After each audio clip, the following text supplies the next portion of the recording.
I hid under the back porch from my abusive father. I met my dead mother while I was down there. I was a master at hiding. But it wasn't for a good reason. One night I chose to do something different. I could hear it in Dad's yells. He was pissed and was about to get violent. Mom wasn't helping either, just piling fuel onto an inferno of a flame. I had abusive parents, and we lived basically in the middle of nowhere on farmland. Based on this, I knew I had to find a good hiding spot. I'd gotten the idea a few days before, when I realized the lattice covering the bottom half of the back porch had a hole in it. Not big enough. Don't get lost, 'cause I'm waiting. Summer feelings are waiting, boy. You and me is more than 100 miles. Blanket and grabbing my kitchen stuff, I snuck out my window and ran into the backyard. In the middle of the lawn, the wind was 40 degrees out and the temperature was still hot. I crawled into the porch, scraping my elbows and getting splinters in my palms, but I fit inside.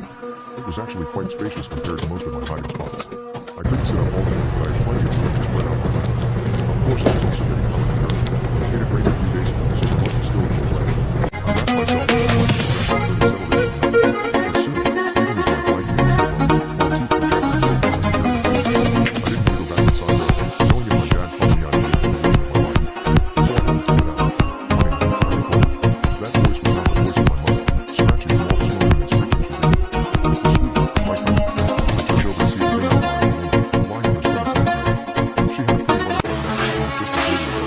I'm not wondering how she'd been driving around. The woman's butter felt full and wrapped around my brain and suddenly I became warm. Like I was sitting next to a campfire. I snuggled into her arms, not minding the mud. After all, we were both dirty. You've gotten so big, the woman said, examining my face. How old are you now, Alex? 6. How did I know this woman again? I didn't think I did. 6. The woman gasped. You're all grown up then. I'm so happy. She sighed pleasantly and stroked my hair. I never felt so cozy in my life. What's your name? I asked. She smiled. I could hear it in her voice. I'm Lily. What's your favorite thing to do? I had to think for a second. I like board games. And coloring. Lily chuckled. Just like me then. Could never get enough of Scrabble.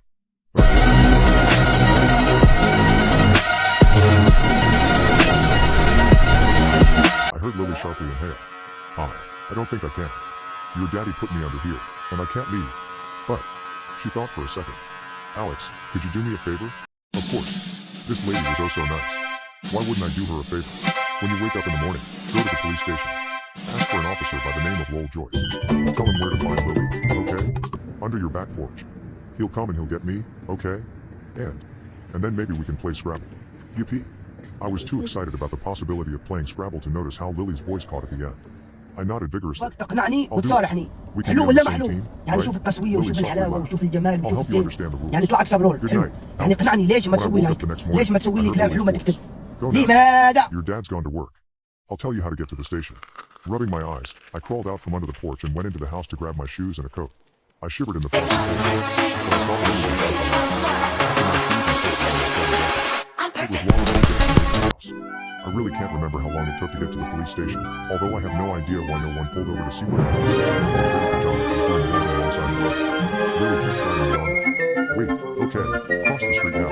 Turn right here. I nearly collapsed with exhaustion by the time I walked into the station. The guys out front chatting and having a good time didn't see me until I almost made it to the front desk. Whoa, kid, you okay?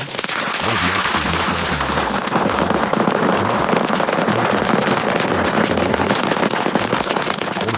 Sure, kid. Sure. Let's just get you somewhere. Holy crap, your lips are blue. I was giving someone cocoa and wrapped up with a blanket like an old man who had rain much on his Sure. What's your name? Yes. I set down my cup and looked him straight in the eye. I was told to tell you that Lily is in the back porch. You need to go let her out and play Scrabble. I had never seen a grown man turn pale before. Lots of things blurred to me. I remember being taken back to my house and there were a lot of police cars and people waiting. The back porch was surrounded by military, and someone was taking the black bag away while my dad was in handcuffs. After that, I lived with my grandparents, Sheriff Joyce and his wife. I tried to ask about what happened and who was Lily, but I always got shut down. I was too young to know. But life got better. A lot better. Grandpa was the best man I could have hoped for in my life. We went out on weekends to the movies where he let me have a giant set even though I was 15 years old. When I asked if I could drink when I was 13, he let me try a beer. He spat it out and didn't touch it again. He never judged me for my love of art, letting me paint my own bedroom multiple times over the years. Felt safe around me. He never laid a hand on me. When I turned 16, Grandpa took me back to my dad's house. The whole thing had been bulldozed over, but I could still see the yellow tape wound around a few trees. We sat together in the back of his truck. He opened a beer and drank it before setting it down and grabbing me an orange soda. After I drank it, he told me, "Lily was your mother." Good thing he didn't tell me as I was swallowing. I likely would have had it coming out of my nose. "My mom?" I questioned, confused. "Your actual mom. The woman who lived with your dad was not your mother." My granddad grabbed another beer. "Lily was my daughter. I loved her so much. But when you were around 6 months old, she vanished." My stomach dropped. "My dad just imprisoned her under the porch?"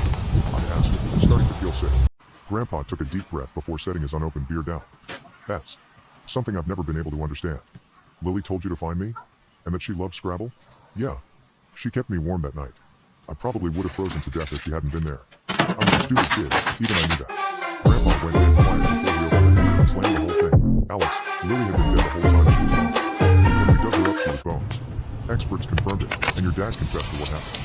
They'd gotten into a fight and he threw her down the stairs. Shoot. Broke her neck." He clenched his fists. "I knew he had something to do with her disappearance, but I never had proof until you walked into my station, covered in dirt and telling me she was under the porch. I was floored. I couldn't breathe. All I could do was shake my head. But I saw her. She was alive. She had this butterfly necklace." I trailed off when Grandpa pulled an evidence baggie from his pocket. It was the necklace. As I stared back at the man there and now, the chill of the air seeped into my skin, a deep dread worming its way into my bones. Grandpa started to enter, his face grim and unyielding. It was then I noticed something odd in his expression, something that mirrored my own fear. "Grandpa," I said, swallowing hard, "what is it?" He took a deep breath, his fingers drumming on the steering wheel before he finally answered. "You said Lily, your mom, kept you warm that night." He seemed to be wrestling with something. His words caught in his throat. Finally, after 1 second of eternity, he turned to me, his face faded. What just happened? Your voice is a little too loud for me. No. What do you use those nails for? Like can openers? My mom not able to comprehend what he was saying. "WH, what do you mean?" He took another shaky breath. "After your mother, after Lily disappeared, there were others. Women who your dad, they were never seen again." I felt sick. My stomach churned as I gripped the car seat tightly.